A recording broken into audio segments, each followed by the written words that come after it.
Get ready.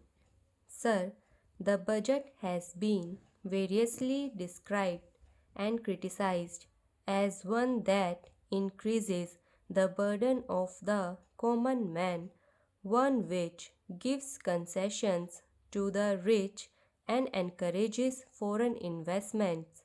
I agree, sir, that it is all this and much more, but it certainly is not a highwayman's budget.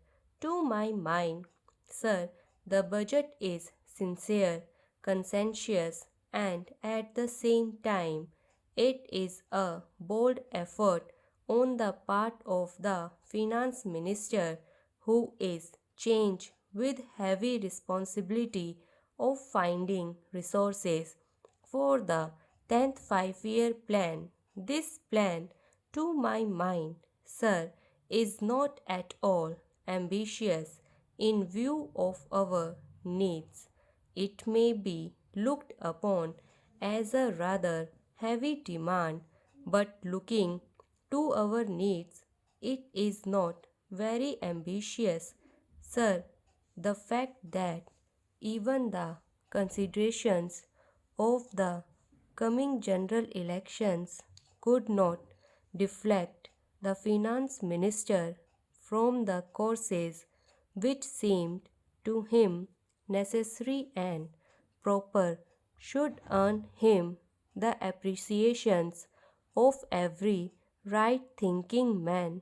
The common man's interest, as I said, is nearer to our hearts than perhaps some others can claim, or at least it is equally nearer to us. And yet there come times in a nation's history when it became necessary for the people to postpone the fruits of their labor and enterprises to secure the future. Here also, sir, opinions may differ according to the Communist Party.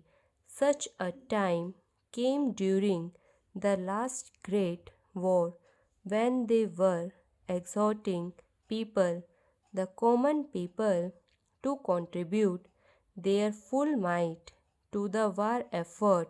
According to us, however, sir, we are passing through such a time at the present moment, and I have no doubt that the common people appreciate this position, and I will willingly tighten their belts, contribute their full might, and will securely return the Congress to power, having full confidence in the future and looking to the future where their prosperity will be assured of a far better social and economic order.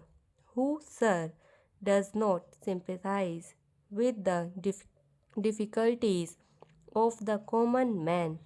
As a matter of fact, most of us came from that class, and I am sure the finance minister would have liked to do away with some of the levies.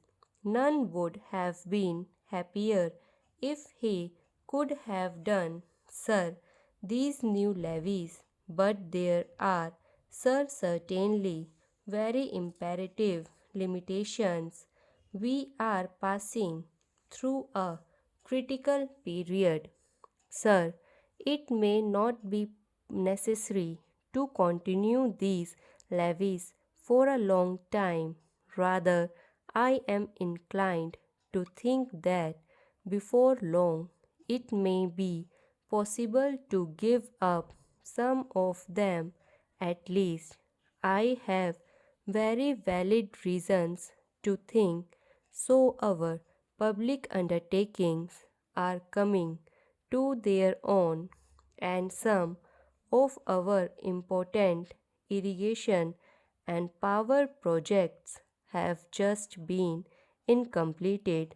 Some others are nearing competition and in due courses, I think in a very near future they may yield returns. This will go a long way to lighten the burden of the common man.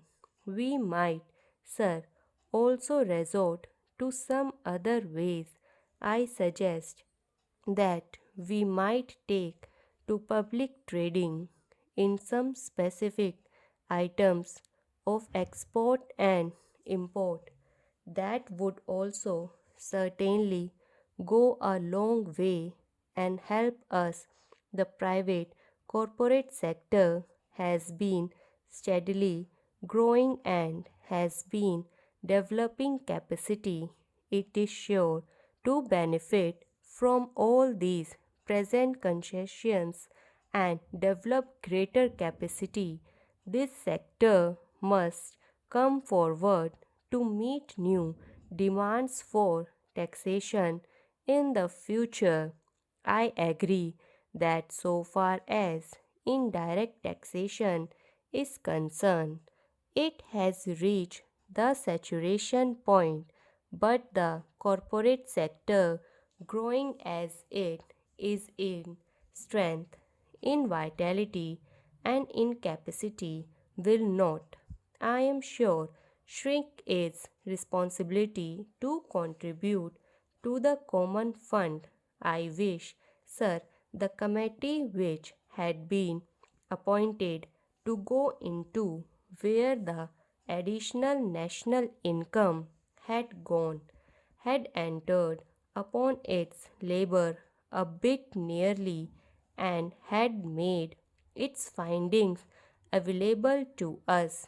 I do not want to state its findings, but I have a feeling that the committee, when it concludes its labor, will come to the conclusion that a major portion of this additional national income has gone into the pockets of a comparatively small number of men, small number of individuals, and it is they who must in future contribute their share to the country taxation needs because the profits they have earned are not all due to their own efforts and enterprise only.